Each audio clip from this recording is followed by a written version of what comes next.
स्वागत है आप सबका इस वीडियो में जहां पर आप सीखने वाले हैं एक ऐसी स्ट्रैटेजी जो ना सिर्फ आपको ऐसे स्टॉक्स ढूंढ कर दे जिनमें गुड रिटर्न्स बने, बल्कि ऐसे स्टॉक्स जिनमें गिरते हुए मार्केट में भी बेस्ट रिटर्न्स बने। तो मैं बात कर रहा हूँ दो ऐसे कॉन्सेप्ट्स की जो मैं यूज़ करता हूँ अपने स्विंग ट्रेडिंग के प्रोसेस में, और जिसने मेरी मदद की इस मेटल इंडेक्स की रैली को कैप्चर करने में और ये प्रॉफिट बनाने में। तो मैं बात कर रहा हूँ relative strength and sector rotation की। अब रिलेटिव स्ट्रेंथ सुन के आप बोर ना हो जाइएगा, क्योंकि बहुत से लोग जो हैं वो रिलेटिव स्ट्रेंथ को आरएसआई इंडेक्स के साथ कंफ्यूज कर देते हैं। मैं आपको ये बिल्कुल नहीं बताऊंगा कि अगर आरएसआई इंडेक्स 30 के नीचे जा रहा है तो ओवरसोल्ड हो गया है, कि अगर आरएसआई इंडेक्स 70 के ऊपर जा रहा है तो ओवरबॉट हो गया है। रिलेटिव स्ट्रेंथ का मतलब आरएसआई नहीं होता है, ये मिथ भी आपका इसी वीडियो में दूर होगा। और फिर आपको सीखने को मिलेगा कि आप सेक्टर रोटेशन कैसे कैप्चर कर सकते हैं। बिग मनी यानी कि इंस्टीट्यूशंस का मनी एक सेक्टर से दूसरे सेक्टर में कैसे और कब फ्लो हो रहा है, आप ये कैसे कैप्चर कर सकते हैं और आप ऐसे स्टॉक्स कैसे स्कैन कर पाओगे। तो फॉर स्टार्टर्स मैं आपको समझा देता हूँ कि जैसे आप देखिए मेटल इंडेक्स की ये जो रैली है आप देख रहे हैं, जो एरो बनाया मैंने, ये मैंने पूरी कैप्चर की। और उस दौरान आप राइट साइड में देखिए स्क्रीन में, ये निफ्टी का चार्ट है। निफ्टी एकदम साइडवेज था, तो मतलब कि निफ्टी परफॉर्म ही नहीं कर रहा था, उसके बावजूद मेटल इंडेक्स में इतनी शानदार रैली चल रही थी।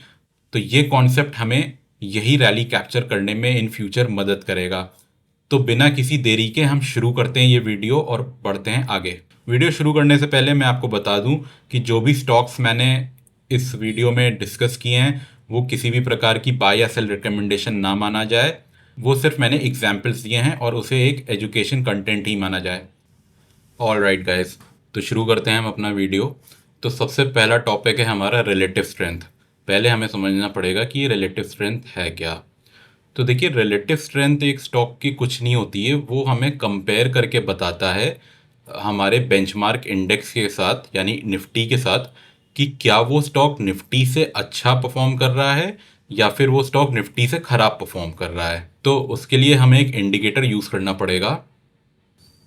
तो आपको चले जाना है इंडिकेटर्स पे और आपको टाइप करना है रिलेटिव स्ट्रेंथ। तो आप देखिए जो ये वाला ऑप्शन है, relative strength of a stock by Bharat trader, ये वाला आपको क्लिक कर देना है। तो देखिए नीचे आपके पास ये इंडिकेटर आ जाएगा। अब आपको इसकी सेटिंग्स पे जाना है और जहाँ पे आपको ये पीरियड दिख रहा है इसको आपको 52 कर देना है। और आप ऊपर देखिए जहाँ पे कंपेरेटिव सिंबल है, यहाँ पे मैंने निफ्टी को डाल के रखा है, आपको भी यहाँ पे निफ्टी सेलेक्ट करना है। ठीक है, अब हम इसको ओके कर देंगे। अब आप नीचे देखिए कि हमारे पास ये इंडिकेटर आ गया है, लेकिन हमें यहाँ पे कोई डेटा क्यों नहीं शो हो रहा है, क्योंकि मैंने निफ्टी का चार्ट लगा रखा है और निफ्टी को वो निफ्टी से ही कंपेयर कर रहा है, इसलिए हमारे पास डेटा नहीं है। अब आप देखिए ये मेरे सेक्टर्स की वॉच लिस्ट है।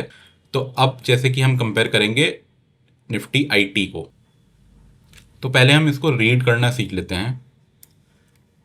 तो देखिए यहाँ पे आप देख रहे हैं जो बीच में एक ये मरून कलर की लाइन जा रही है, ये ज़ीरो लाइन है, ये ज़ीरो इंडिकेट कर रहा है। तो इसमें क्या होता है कि देखिए जब प्राइस की स्ट्रेंथ नीचे से ज़ीरो लाइन को ऊपर की तरफ क्रॉस करती है, यानी कि जब वो ग्रीन में जा रही है, इसका मतलब है कि हमारा ये पर्टिकुलर स्टॉक या ये पर्टिकुलर सेक्टर निफ्टी को आउट परफॉर्म करने जा रहा है या कर रहा है। और जैसे ही ये लाइन ज़ीरो के नीचे आती है, रेड में कन्वर्ट होती है, हम ये मान लेते हैं कि ये स्टॉक या ये सेक्टर निफ्टी से खराब परफॉर्म कर रहा है या अंडर परफॉर्म कर रहा है। ठीक है, तो बस यही एक बात है रिलेटिव स्ट्रेंथ में आपको समझना है कि मेरा पर्टिकुलर स्टॉक निफ्टी के रिलेटिव कैसा परफॉर्म कर रहा है। तो पहली चीज़ तो हमें बस यही समझनी है रिलेटिव स्ट्रेंथ में। ठीक है, अब हम आ जाते हैं इस वीडियो के मेन टॉपिक पर, जहाँ पे मैं आपको दिखाऊंगा कि कैसे मैंने रिलेटिव स्ट्रेंथ की मदद से मेटल सेक्टर में मैंने सेक्टर रोटेशन होते हुए देखा और कैसे मैंने वो रैली कैप्चर की। तो मैंने अपने स्क्रीन पर खोल लिया है CNX मेटल का चार्ट। तो ये क्या है, ये मेटल का इंडेक्स है और नीचे आप देख रहे हैं जैसा कि मैंने बताया कि ये जो रिलेटिव स्ट्रेंथ है ये मेटल इंडेक्स की रिलेटिव स्ट्रेंथ है with relative to Nifty. Nifty के कंपैरिजन में वो उसकी स्ट्रेंथ दिखा रहा है नीचे। अब पहले तो आप प्राइस में देखिए, ऊपर सितंबर ऑफ 2024 से निफ्टी में करेक्शन चालू हुआ था, जैसा कि हम सबको मालूम है। और देखिए यहाँ पे भी करेक्शन चालू हो गया था मेटल इंडेक्स में भी। और अब आप यहाँ देखिए मार्च 2025 से लेके जुलाई 2025 तक, ये देखिए ये नीचे रिलेटिव स्ट्रेंथ जो है वो रेड हुई, यानी कि ये इंडेक्स निफ्टी को अंडर परफॉर्म कर रहा था, निफ्टी से भी खराब परफॉर्म कर रहा था उस वक्त ये। ठीक है, अब आप देखिए इस इंडिकेटर में स्ट्रेंथ आनी शुरू होती है 28 जुलाई, एंड देन 25 अगस्त से इसमें थोड़ी बहुत स्ट्रेंथ आनी चालू होती है। फिर मैंने इसको कंफर्म किया प्राइस के कंसोलिडेशन से। इस दौरान देखिए यहाँ पर प्राइस में टाइट कंसोलिडेशन हो रहा था और प्राइस जो है वो नीचे की तरफ नहीं आ रहा था, यानी कि प्राइस स्ट्रेंथ शो कर रहा है। और यहीं पर आप देखिए ऊपर इसका रेजिस्टेंस भी था, और वो रेजिस्टेंस के अराउंड ही जो है वो कंसोलिडेट कर रहा था प्राइस।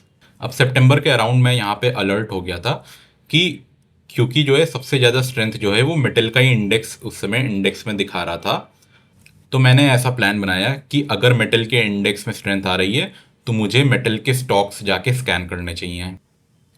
ठीक है, तो अब आप देखिए ये डेट आप याद रखिए 1 सितंबर। ओके, अब हम चले जाते हैं मेटल्स के स्टॉक्स पे। तो अब हम मेटल्स के स्टॉक्स को एनालाइज करेंगे। तो पहला स्टॉक है हमारे पास नेशनल एल्यूमिनियम। तो जैसा कि हमने मेटल के इंडेक्स में देखा 1 सितंबर से उसमें आउट परफॉर्मेंस आनी शुरू हुई थी। तो आप देखिए 1 सितंबर समवॉट हेयर है, यहाँ से वो चालू हुआ और तब से उसने अभी तक 90% की रैली दे दी है। अब हम स्टॉक में ऐसे ही तो नहीं एंटर कर सकते, हमें उसमें प्राइस एक्शन भी चाहिए। तो देखिए यहाँ पे हमारा एक ब्रेकआउट लेवल भी बन रहा था और मैंने अपनी एंट्री समवॉट यहाँ बनाई। तो लगभग 50% का प्रॉफिट तो मुझे इसमें ही मिल गया। डबल कंफर्म करने के लिए मैंने क्या किया कि मैंने रिलेटिव स्ट्रेंथ का चार्ट यहाँ पे भी लगाया, और आप यहाँ पे देखिए अब ये हमें रिलेटिव स्ट्रेंथ शो कर रहा है नेशनल एल्यूमिनियम की इन कंपैरिजन टू निफ्टी। तो देखिए यहाँ पे मार्च से लेके जुलाई तक वो रेड था, यानी कि अंडर परफॉर्म कर रहा था वो निफ्टी को। फिर इसमें देखिए स्ट्रेंथ आनी शुरू हुई है 1 सितंबर से, जैसा कि उस इंडेक्स में भी था। लेकिन इसमें अल्टीमेट स्ट्रेंथ आनी शुरू हुई है 1 या 8 दिसंबर से, यानी कि जब वो अपने ब्रेकआउट लेवल पे आ गया जो मेरी एंट्री थी। तो यहाँ पे देखिए डबल कंफर्मेशन भी आ गया मेरे पास। अब हम दूसरा स्टॉक भी बैक टेस्ट कर लेते हैं। तो ये है हिंदुस्तान कॉपर। तो हिंदुस्तान कॉपर भी मेटल इंडेक्स का ही हिस्सा है। अब आप देखिए 1 सितंबर को इसमें क्या हो रहा था। 1 सितंबर 2025 यहाँ से, तो यहाँ से लेके यहाँ इसने तो देखिए 190% की रैली दी है। और मैंने कहाँ पे एंट्री की थी, मैंने एंट्री की थी ये जो आपको एक पोल एंड फ्लैग टाइप का पैटर्न दिख रहा है समवॉट, तो यहाँ से मैंने एंट्री बनाई थी और इसमें ऑलमोस्ट 100% प्रॉफिट कैप्चर किए थे। अब डबल कंफर्मेशन के लिए देखिए मैंने इसका रिलेटिव स्ट्रेंथ का चार्ट भी लगाया नीचे। अब इसका रिलेटिव स्ट्रेंथ का चार्ट देखिए, ये निफ्टी के साथ कंपेयर कर रहा है हिंदुस्तान कॉपर के चार्ट को। तो आप देखिए दिसंबर 2024 से लेके नीचे 15 या 22 सितंबर तक वो रेड में है, यानी कि वो अंडर परफॉर्म कर रहा है। इस फेज में आप देखिए यहाँ से यहाँ तक, सॉरी यहाँ तक वो अंडर परफॉर्मेंस फेज में था, और वो मेरे रेडार पे यहीं पे ही कहीं आया था और मैंने यहाँ पे एंट्री बनाई। तो देखिए हमें नीचे रिलेटिव स्ट्रेंथ का भी जो है हमें सपोर्ट मिल रहा था। तो ट्रेड लेने से पहले मेरे पास डबल कंफर्मेशन था, प्राइस एक्शन भी था और रिलेटिव स्ट्रेंथ की कंफर्मेशन भी थी। अब देखिए वेदांता में भी लगभग सेम हुआ मेरे साथ। अब देखिए 1 सितंबर यहाँ से चालू होता है और तब से लेके अभी तक इसने 61% की रैली दी है। अब आपको क्या पता है, नेक्स्ट हमारा वही डबल कंफर्मेशन लेने के लिए हम दोबारा नीचे इस पे रिलेटिव स्ट्रेंथ का चार्ट लगाएंगे।